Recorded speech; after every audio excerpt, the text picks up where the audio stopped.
Hello everyone, my self doctor Zaid Khan.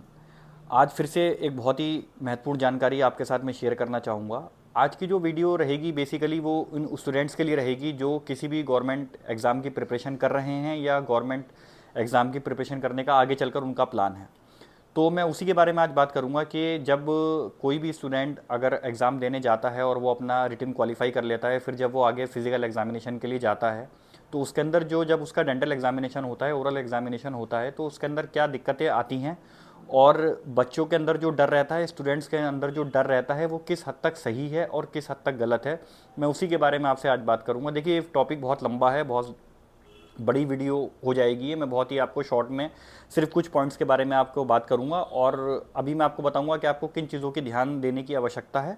फिर मैं एक नेक्स्ट वीडियो आपके ऊपर और बनाऊंगा जिसमें मैं डेंटल पॉइंट्स के बारे में डिस्कस करूंगा कि जो डिफेंस वगैरह के एग्जाम होते हैं उसमें जो जितने डेंटल पॉइंट्स हमारे चाहिए होते हैं उसका क्या क्राइटेरिया होता है, किस तरीके से वो सब पॉइंट्स मेजर करे जाते हैं, मैं उसी के बारे में आपको नेक्स्ट वीडियो में बात करूंगा। बहरहाल मैं आज आपसे जो बात करने वाला हूँ वो ये बात करने वाला हूँ कि जो स्टूडेंट्स के अंदर डर रहता है कि भाई वो एग्ज़ाम की प्रिपरेशन कर रहे हैं और क्या बोलते हैं, उनके दांत ख़राब हो चुके हैं, काफ़ी कैविटी लग चुकी हैं, कुछ दांत उनके मिसिंग हैं और बहुत ज़्यादा स्टेनिंग है मुंह के अंदर, बहुत सारी प्रॉब्लम होती है, तो उनको डर रहता है और वो डर उनका किस हद तक सही है और किस हद तक गलत है, मैं आपसे वही बात करूँगा। देखिए, सबसे पहला पॉइंट क्या होता है कि अगर आपको डेंटल प्रॉब्लम्स रहती हैं और आपका एग्ज़ाम है तो आप सबसे पहले घबराइएगा मत। ऐसा नहीं है कि भाई आपको दांतों में प्रॉब्लम है, आपके मुंह में दांत नहीं है या आपके मुंह में और कोई प्रॉब्लम है तो अब आपके एग्ज़ाम में प्रॉब्लम आएगी। तो ऐसा बिल्कुल भी नहीं है। आप समय से रहते आप ट्रीटमेंट कराइएगा, वो चीज़ आपकी ठीक हो सकती है। आप डेंटल का ट्रीटमेंट कराइएगा, जो भी आपकी कैविटी है या आपका दांत मिसिंग है तो आप उसको लगवाइएगा, तो आप उसको समय से रहते कर सकते हैं, उसमें आपको परेशान नहीं होना है, स्ट्रेस नहीं लेनी है किसी भी चीज़ की। स्टूडेंट जो आते हैं मेरे पास बहुत ज़्यादा घबराते हैं कि डॉक्टर साहब एग्ज़ाम बहुत नज़दीक आ चुका है और दांतों में हमारे कैविटीज़ है, अब क्या होगा। तो ऐसा नहीं है, आप उनको ट्रीटमेंट कराइएगा, वो चीज़ ठीक हो जाएगी। देखिए, मैं जिस एरिया से बिलोंग करता हूँ यहाँ पर बहुत सारे कोचिंग संस्थान हैं और यहाँ पर अन्य अन्य क्षेत्रों से बहुत सारे स्टूडेंट जो हैं वो कोचिंग करने आते हैं और मेरे पास भी अक्सर काफ़ी मतलब डेली मैं इस स्टूडेंट से मिलता हूँ जो कि अपने दांतों को लेकर बहुत ज़्यादा परेशान रहते हैं। तो देखिए, होता क्या है कि जब भी आप एग्ज़ाम देने जाते हैं किसी भी, आप चाहे आप डिफेंस का एग्ज़ाम दे रहे हों या आप कोई एसएससी का एग्ज़ाम दे रहे हो या किसी भी आप और एग्ज़ाम दे रहे हों, तो हर किसी का क्राइटेरिया अलग अलग होता है। लेकिन जो मोटा मोटा बेसिक जो चीज़ें रहती हैं दांतों से संबंधित, वो क्या रहता है कि देखिए, अगर आपके टूथ में कोई भी कैविटी लगी हुई है, मतलब आपको दिखाई दे रहा है कि आपके मुंह में ब्लैक स्पॉट है, तो आपको उस ब्लैक स्पॉट को इग्नोर नहीं करना है, आपको समय से रहते ही उसके ऊपर फिलिंग करा लेनी है। ठीक है। दूसरी प्रॉब्लम क्या आती है कि अगर आपके मुंह में दांत नहीं है, कोई दांत मिसिंग है आपका, तो आप वहाँ पर एक आर्टिफिशियल टूथ लगवा लीजिएगा टाइम से रहते हुए। अब कुछ स्टूडेंट्स को इसमें डाउट होगा कि डॉक्टर साहब अगर दांत आर्टिफिशियल लगा होगा तो वो तो वहाँ पर रिजेक्ट हो जाएगा। तो देखिए, ऐसा नहीं है, दांत आप कोई सा भी लगवा सकते हैं, चाहे आप इम्प्लांट करवाइएगा या डेंटल ब्रिज लगवाइएगा।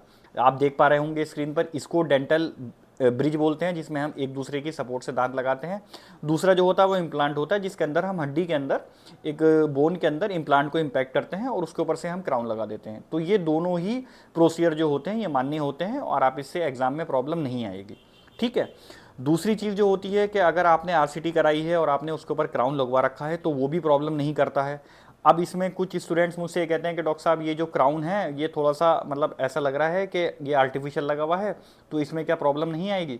तो देखिए, इसमें कोई भी प्रॉब्लम नहीं आएगी। अगर आपने के ऊपर टूथ में अपना आपने रूट कनाल करा रखा है और उसके ऊपर क्राउन लगा हुआ है तो उसके ऊपर कोई प्रॉब्लम नहीं आएगी, अनलेस एंड अनटिल आपका क्राउन ब्रेक नहीं होना चाहिए, मतलब कहीं से भी क्राउन आपका फ्रैक्चर नहीं होना चाहिए। ठीक है। दूसरी चीज़, एक स्टूडेंट्स मुझसे बहुत ज़्यादा पूछते हैं कि डॉक्टर साहब जो हमारा दांत आप लगाएंगे वो दांत आप ऐसा लगाइएगा कि जो हम एग्ज़ाम देने जाएं तो वहाँ पर एग्ज़ाम जो हमारा एग्जामिनर हो वो उसको पकड़ ना पाए कि यहाँ पर हमारे एक आर्टिफिशियल टूथ लगा हुआ है। तो देखिए, ऐसा बिल्कुल भी पॉसिबल नहीं है और आपको इन सब चीज़ों से बचना चाहिए। वो क्यों? क्योंकि आप अगर आपके मुंह में कोई भी एक आर्टिफिशियल टूथ लगा हुआ है और आप एग्ज़ाम देने जा रहे हैं तो वहाँ पे जो भी आपकी एग्जामिनेशन करेगा डेंटल की, ओरल की आपकी, तो वो एक डेंटिस्ट ही करेगा। तो डेंटिस्ट को पता होता है कि भाई कौन सा टूथ आर्टिफिशियल है और कौन सा टूथ आपका नेचुरल है। तो आर्टिफिशियल टूथ अगर होगा आपका तो वो आपका एक किसी भी डिफेक्टिव में काउंट नहीं होगा, एक अच्छे में ही काउंट होगा। ठीक है। डिफेंस के एग्जाम में थोड़ा सा कुछ क्राइटेरिया अलग होता है, वो मैं आपको नेक्स्ट वीडियो में बताऊंगा उसका क्राइटेरिया क्या होता है। और अगली चीज़ जो रहती है, जो बच्चे आपका टोबैको खाते हैं, पान खाते हैं या स्मोकिंग करते हैं तो उनके मुंह में स्टेनिंग हो जाती है, धब्बे जम जाते हैं बहुत ज़्यादा, तो आपको उन सबको क्लीनिंग करा के जानी है। ठीक है। और यही सब छोटी मोटी चीज़ें हैं जिन पे आपको ध्यान बरतना है। और अगर आपको पता है कि आप किसी भी एग्ज़ाम की प्रिपरेशन कर रहे हैं या आप एग्ज़ाम की प्रिपरेशन नहीं भी कर रहे हैं, तो भी आप कोशिश करिएगा कि आप अपने दांतों को पहले से ही स्वस्थ रखें, कि भाई आप एग्ज़ाम के टाइम पे अपना जो सारा कंसंट्रेशन है वो स्टडीज़ पे रख सकें, और अपना आपका जो ध्यान है वो इधर अपने दांतों की तरफ नहीं जाए कि भाई मेरे दांतों में कैविटीज़ है या मेरा दांत मिसिंग है।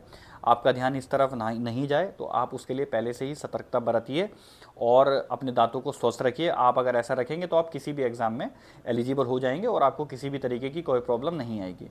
धन्यवाद। मेरी जो नेक्स्ट वीडियो रहेगी वो मैं आपको डेंटल पॉइंट्स के बारे में बताऊंगा कि कौन से 14 डेंटल पॉइंट्स होते हैं जो कि काउंट करे जाते हैं, मैं उसके बारे में आपको बताऊंगा। धन्यवाद।